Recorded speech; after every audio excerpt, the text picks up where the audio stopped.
Season review time with Distillery, and today we're going to be discussing budgets because we have had our budgets confirmed after promotion from the third tier. We're going to go through our squad intensively, look at who we most want to offer part-time deals to, and whether we're going to be able to do it enough to cover a whole squad for the second tier in Northern Ireland.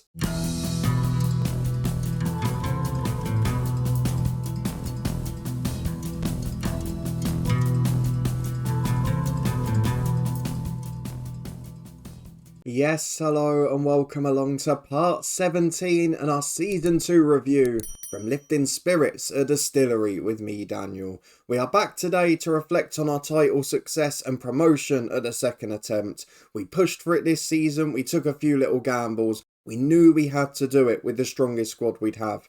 And we managed to get over the line. We'll look at the last few games and some youngsters that starred for the team in a minute. We'll also look at the financial side, what it did to our budgets, where we're now going to be looking ahead to next season. And of course, we're going to go through the season review and plan our squad for the summer transfer window. So if you're looking forward to all of that and you want to have your say down in the comments, then please do put a thumbs up and subscribe for daily FM23 content. We will be back later today with the head coach. It is the final day of the beta double headers. Unfortunately, it's back to work next week. Sad times, I know. It was fun while it lasted, but we're going to keep on going. The two stories rotate every day from tomorrow at 3:30. And we're going to continue with a few other specials as well, so keep your eyes peeled for those. But let's get cracking here with Distillery, because there's a lot to get through. And before we go and do our formal season review, I'll very quickly show you the 4 games we played off camera, because when I left you last time out, we were 12 points clear, 12 to play for. We knew we'd won the league on goal difference anyway, so we didn't want to waste your time showing uneventful fixtures. And they were largely pretty boring as well, so it's a good job we didn't. The last 4 games, we made sure we got it wrapped up. The first one, we won 2-1 at home to Crewe United. Jordan Jenkins with the brace. We did get a couple of scares after their equaliser. They had a penalty saved and they had an offside goal ruled out as well. But we managed to get over the line. And that meant we could bring in some of the kids for the next 3 matches. So against Dolinstown, we did just that. You can see that we virtually took out everyone, bar Levingston, I think, who's on a pay-as-you-play deal. We saved probably 500-600 quid a game doing that. You can see a lot of the loanees in, but also some of the academy players. Neil Graham came back in goal, the young keeper we signed first season. Colin Robinson and Marty Bell, who scored, came through this year's intake. He then got injured for the season. Andrew Miller from last year's intake got a goal as well. Buchanan played as always, and then off the bench, McNichol and Snoddy got appearances too. So really good sign to see so many of them in the team, and in a good performance as well. They were obviously a little bit fitter and younger and more exuberant than Dolinstown because they just got carried away and started fouling us. 2 red cards, should have been another for the one that injured Bell and won the penalty that Levingston missed. But overall, really good display, can't complain.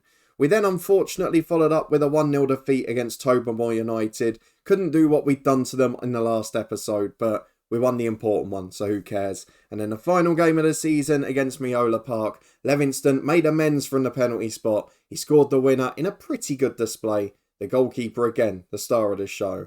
But some really good players getting debuts, some young players getting involved in the team. And that's something we want to progress now, because those who we can get signed on to part-time deals are going to make a difference. And that was the big question. Were we going to get the budget upgrade that will allow us to sign everyone onto part-time deals and really start to focus on training, playing and producing like a proper club? The answer is sort of. We'll get to that a bit later in the episode. But for now, we're going to get to the formal season review. Of course, it's been a brilliant one. Yes, disappointing in some of the cups, but overall, a really good year. We'll be back in a minute to reflect on it. And here it is, a trophy under the name again, not the Steel and Sons Cup this time, but the Intermediate League, which means promotion to the second tier, and hopefully now we can stabilise and not end up back here again. So let's go and have a look at the new arrivals this season. We signed some very good players, and you can see the difference they made. The top 2, probably 2 of the 3 most important. The centre midfield partnership, it was an area we were a bit weak at times last year. We had Barr on loan who was okay. We had Matthew Lynch who was hit and miss, but obviously threw his toys out the pram at the end. And then beyond that, you were looking at very limited players like Ballantyne, like Clougherty, remember these guys. Josh Lynch, who of course didn't feature much this year. But we produced an ever-present partnership, and this season, Levingston and Chambers were sensational. I know Levingston more the star of the show. He got goals because, of course, he was the big man at the back post for corners. He got some assists because he was playing that Mazzala role and drifting wide. But don't underestimate Chambers. Super signing, former Luton youth player, and one of the most improved off the pitch as well, despite the limited training we have. That's probably the thing I'm most pleased of this season, and we'll talk about it a little bit later on, but we did think to get up we might have to rely on loan players, and I know defensively we've had a few, but overall the majority of our squad and our key players are all players that are contracted to us, and that, for me, is the thing I'm proudest of. Of course, we had Diego McGann back. He did a solid job off the bench when needed. Daniel McGill was a superstar. We had him the first half of the year. Of course, then his loan finished, but we got him back permanently. And that model citizen personality, it's everything to us. Connor Mitchell, brilliant when he came in goal. Jordan Jenkins with crucial goals in the title race. Reed and Farquhar's extended loan, both excellent in defence. And then lots of others that have helped as well. Ryan McGivern, bit of experience, couple of crucial goals, and some good squad players behind it too. Overall, a really good transfer window. And when you compare it to the players out, you start to understand how much we've improved. Because Sam Verdon, who we bought in at the start of the season, he actually then went to Crewe United, was only scoring about 1 in 3 or 4, so really was the right decision to release him again. Matthew Lynch was a reserve at Welders. We had a few strikers that went out very quickly after joining. Ethan Carey's there as well, made 1 sub-appearance at Ballyclare, and Luke Grimley, very good for us last season. But Daniel McGill, definitely an upgrade. Keelan Reid, definitely an upgrade. Ryan McGivern, a former international, he can have no complaints. Let's go and look at the season results where we have got an A-star. Of course, we won the league at a canter in the end, but it was a little bit tense at times. We really pulled away over that festive period from the 23rd of December all the way up to the 9th of March. We just kept sneaking 1-goal wins. It was magnificent. So many clean sheets compared to last year, even later on when we brought the youth players in. That's something I'm really proud of. So positives on that front. In Northern Irish Cup, and in fact actually, no one scored more than 9 league goals for us, so it wasn't that we were prolific up front. We were really built on being solid defensively. The Northern Irish Cup, we went out to Dergview. That was a tough tie. I think they reached the playoffs in the second tier as well. Not sure if they're going up. The League Cup, disappointment against Ards, but we shocked Dungannon and Newry before that. The Antrim Shield, we beat Crusaders, fortunately because they had 10 men after battering us, but Ballymena United were far too good the following round. The Steel and Sons Cup out to Carrick Rangers reserves, and the Intermediate Cup, what was it, 2 episodes ago? We saw that disappointing defeat to Meola Park, who we'll be going back to for Mikey Place, I've decided. Hopefully he'll be willing to join us. The moments to remember. Biggest win, a 4-0 victory at Ballymacash Rangers. I think, was that our first league game or was that the League Cup? It was indeed the Cup, a 4-0 victory there, but our first competitive game of the season. The match to remember, of course, the shocking of top-tier Dungannon in the League Cup the following round, and in goal of the season against Queen's University, Levingston was the man who got it, of course he was. Through the finances, they're okay. Let's be honest, we're not getting anything brilliant at this level. The second tier will help, hopefully on the transfer side for sure, and in a reputation. With 1 more promotion, it might do it, but that's a couple of years off. Let's have a look at how we lined up though. Neil Graham got the shout of the 2 goalkeepers. The back 4, Ethan Warnock in there, ahead of Ryan McGivern. Chambers and Livingston never in doubt. The same for McKee. Healy still the right winger, and Jordan Jenkins has managed to sneak in up front. The accolades, who's gone on top? Darragh Levingston, player of the season, young player of the season, goal of the season, most player of the match awards, highest average rating. Not a bad 5-some that. He has managed to relinquish signing of the season to Jack Chambers though, and we've got top goal scorer Mark McKee, and he's got the most assists too. Discipline, Farquhar's the worst for the 2nd year in a row. Marty Bell was the youngest player, youngest scorer on debut. Let's go and get through to history in the making. Promotion for Distillery, on the way back to our former glories. Now let's go and move the timeline to this season. What on earth has been happening since? We picked up Chambers, we picked up Levingston. That month, so important. Just a week later, shocking Dungannon, a historic upset in the Cup. Jamal Ibrahim joined and then left very quickly, but he was replaced by Jordan Jenkins after another shock against Newry. And we're now winners of 10 matches in a row, and most importantly, the 3rd tier, the Intermediate League. That is job done. We are back halfway to where we belong, and now we've got to build on it. So let's get through all of this stuff, and then we'll talk about our plans for the summer and a little bit about finances, the most exciting part of the footballing world. So I'm not going to worry too much about the overall 11 for now, because 2 years in, we're not going to learn too much from that, but lots of break-ins as you would expect. The season review overall suggests that we were brilliant because we were champions. Supporter profile update, what have we got? Less core fans and more fair weather fans. That seems odd, because considering we've been getting better regularly, you would expect more to turn up. Or is it just saying that more fans are now coming to the ground overall, but as a result of that, they're fair weather fans who come when it's good because they know we play some decent stuff. Perhaps that's what it is. In terms of social media, we have gained 83 followers and are nearly at 1,000, so that's excellent work. Let's see if the season ticket holders go up next year as well. The analyst report, is there anything exciting? No, we're not going to look at the data hub this year because we've got a lot to talk about contractually. But the vision, I would hope, is just to stay up next year, and it is. Avoid relegation, not attempt. We will get sacked if we come back down, but let's be honest, I don't think we will, because we've got a pretty good side here. So I think we should be able to stay up comfortably, maybe become an established side a year early. When are they expecting promotion? Not in the next 5 years, so it gives us a bit of time to build. Squad dynamics, very good. Some people becoming a bit more influential now. Importantly, McGill, who is the model citizen of the club. So let's accept the vision. Let's get through the end of season team meeting off camera. But the rest of it is all very exciting. The season injury report. Bobby Robinson was the worst, then Jaden Withers, then McVarnock. But we didn't have that many.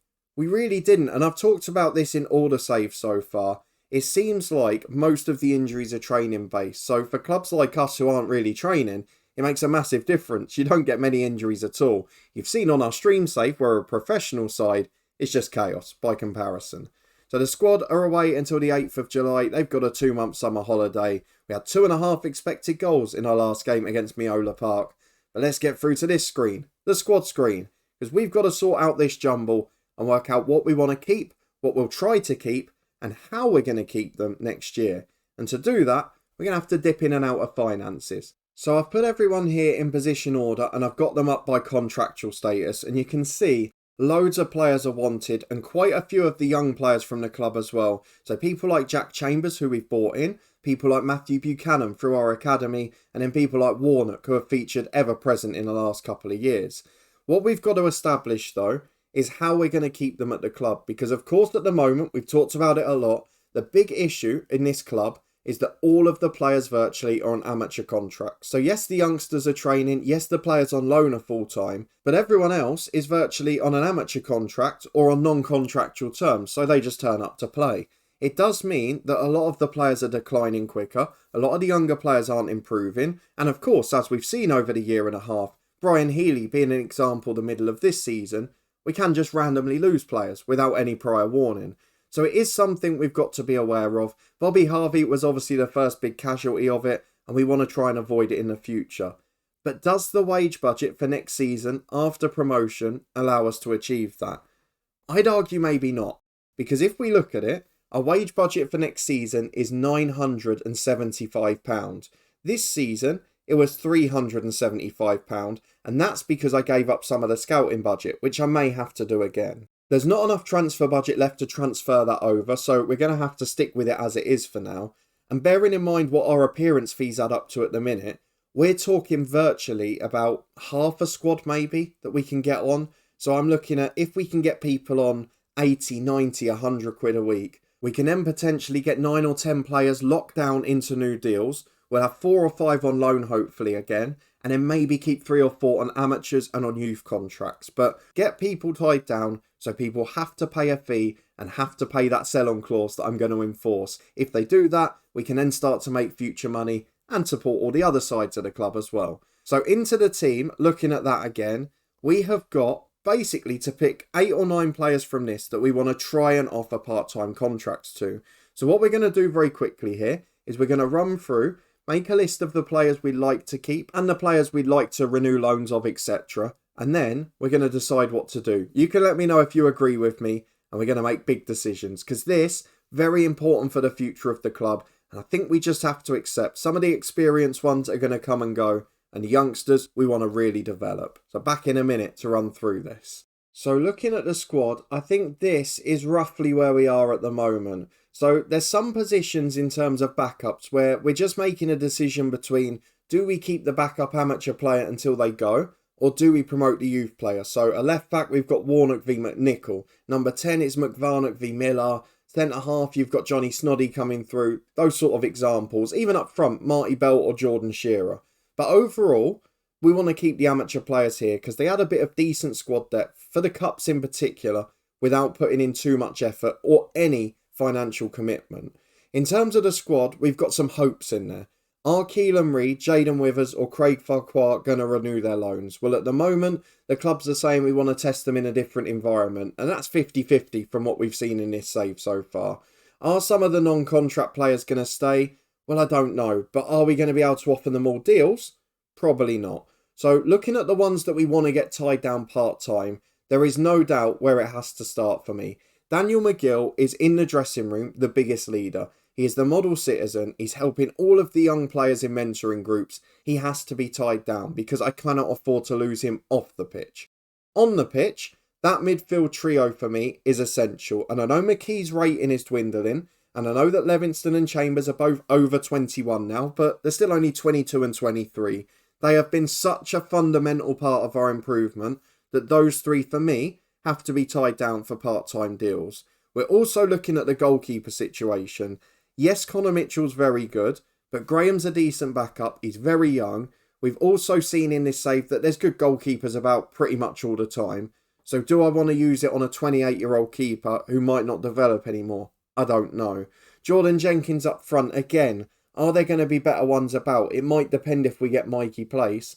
And is he going to get poached the way he's scoring at the moment? I don't know, because he's not been that prolific in terms of average rating. What I am pretty sure on, though, is that some of the older people, so like McCall, who's drifted away from the team, and certainly Ryan McGivern, it is not worth offering part-time deals because he's not going to get a benefit from training more at 34 years of age. He's not going to be able to improve and turn into a great player for us. It might help him hold on for 2 or 3 more months in the first team, but it's not really what we're looking for at this stage. So if we can get him tied down to another amateur deal and he'll sign reduced terms now, then great, because he's one of the highest paid ones at the moment. But looking ahead to next season, for people that we're getting tied down to permanent contracts, he's not one of them. And part of the reason for that is because if you look at the first team, I've already highlighted probably 5 or 6 already I'd like to get tied down. Then you go further down the squad, you look at these key young players. Matthew Buchanan, Colin Robinson, Marty Bell, all among the sub-team. Look at the other 3 just missing out, Millar, Snoddy, McNichol. We need to get them tied down. Buchanan's already at threat of getting poached by Crusaders, wasn't it, in the top tier. And while they're youth players, they're not going to sign a deal immediately. But when they do, it will just mean we've got that protection financially. And as I said right at the start of this save, I believe that is the way we make the most money here. So let me know what you think of that. Do you agree with the thought? Do you agree with the players I want to keep? And do you think I'm right to sacrifice certain things? Because, again, first season up, I don't think we're going to be able to have the best squad depth. We might have to rely on a few loanees from Linfield. We might have to accept that in 1 or 2 positions, a Lynch, a Shearer, a McVarnock, a Warnock might just have to be backups. Because I want to make sure that we get our best players tied down. I've no idea if any of them are willing to sign proper contracts. But we have now. I'll show you on McCall because then I don't have to offer it and we won't lose anything because he's not getting a new one anyway.